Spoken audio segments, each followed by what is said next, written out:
لوگ ہیں، بدعات کو پالنے والے لوگ ہیں، ہر روز ایک نئی بدعت، ہر روز ایک نئی بدعت، ہر روز ایک نیا کام۔ ان کو جب اس سے منع کیا جائے تو وہ کہتے ہیں یہ جس پنکھوں کے نیچے تم بیٹھے ہو یہ پنکھے نبی پاک کے زمانے میں تھے؟ یہ جس گاڑی پہ تم سوار ہوتے ہو یہ صحابہ کے زمانے میں تھی؟ یہ موٹر سائیکل پہ تم سوار ہوتے ہو، یہ اینک تم پہنتے ہو، یہ بسوں پر، گاڑیوں پر، کاروں پہ سوار ہوتے ہو، یہ نبی پاک کے زمانے میں یہ چیزیں تھیں؟ اور بعض اوقات تو وہ کہتے ہیں تم تھے؟ نہیں جی ہم تو نہیں تھے، پھر تسی بھی بدعت ہوئے۔ پھر یہ پنکھے بدعت ہو گئے، کاریں بدعت ہو گئیں، بسیں بدعت ہو گئیں، ریل گاڑی، یہ وہ دھوکہ دیتے ہیں۔ یہ تو بڑی بچکانہ سی دلیلیں، بلکہ بچکانہ کا لفظ میں نے شاید غلط بول دیا، یہ تو بڑی جاہلانہ سی دلیل۔ جاہل لوگ بھی یہ دلیلیں نہیں دیتے۔ جب تمہارے پاس اپنی بدعات کے لیے کوئی دلیل نہیں ہوتی، یہ میلاد کا جلوس اور یہ صلاۃ و سلام اذان سے اول آخر مخصوص طریقے سے، جب تمہارے پاس کوئی دلیل نہیں ہوتی تو وہ کراچی کے وہ بابا ہیں دعوت اسلامی والے، وہ جواب دیتے ہیں سوالوں کے، تو میں نے خود سنا، اگر میں نہ سنتا نا تو میں یقین بھی نہ کرتا، خدا کی قسم مجھے کوئی بتاتا نا میں یقین بھی نہیں کرتا بھئی اتنی جاہلانہ بات بھی کوئی کر سکتا ہے، اتنی جاہلانہ بات جو وہ ایک ٹی وی چینل پہ بیٹھ کے کر رہا ہے۔ اس کے پاس سوال آیا، میلاد کا جلوس جو تم نکالتے ہو یہ صحابہ نے نکالا تھا؟ یہ سوال تھا۔ جواب اس کا کیا تھا؟ بھئی صحابہ نے تو نہیں نکالا۔ تو وہ جواب میں فرماتے ہیں یہ بریانی جو تم کھاتے ہو یہ صحابہ کھاتے تھے؟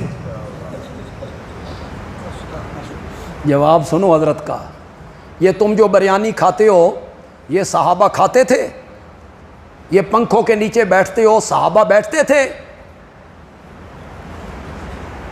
یہ جو اینک تم پہن لیتے ہو صحابہ پہنتے تھے؟ آگے سے پڑھی پڑھائی قوم ہے،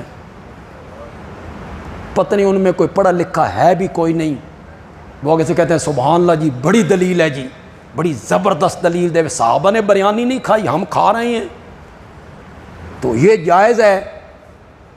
تو میلاد کا جلوس، یعنی اتنی بات تو وہ مان گئے کہ صحابہ نے جلوس ہو، یہ تو مان گئے نا وہ، تبھی تو انہوں نے یہ کہا بھئی انہوں نے کوئی بریانی کھائی تھی؟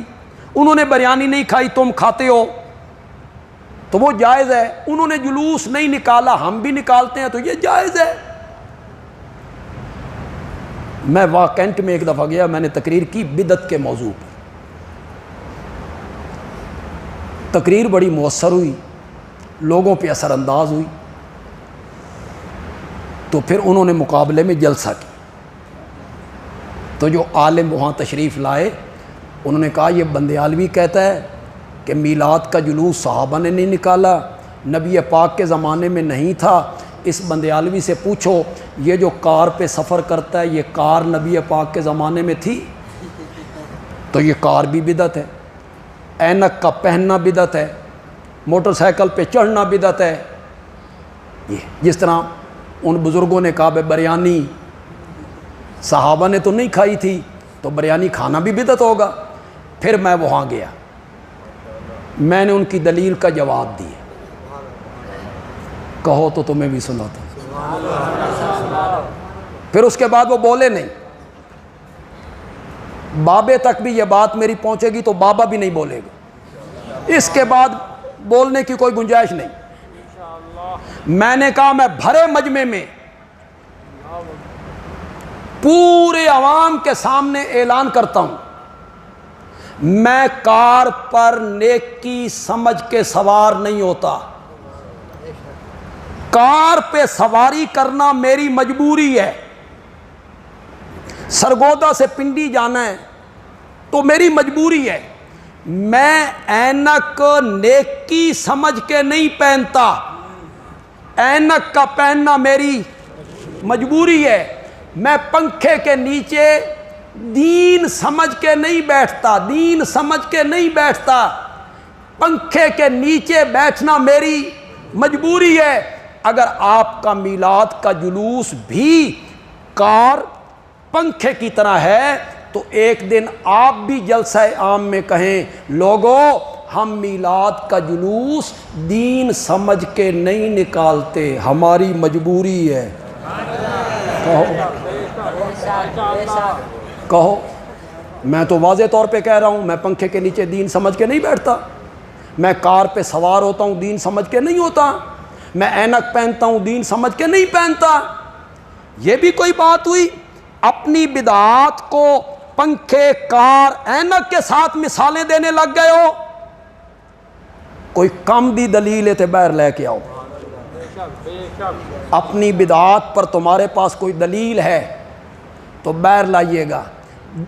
پھر میری قید کو ایک دفعہ پھر سن لیں، ہر نیا کام بدعت نہیں۔ کون سا کام بدعت ہوگا؟ جو کام دین میں دین سمجھ کے کیا جائے گا۔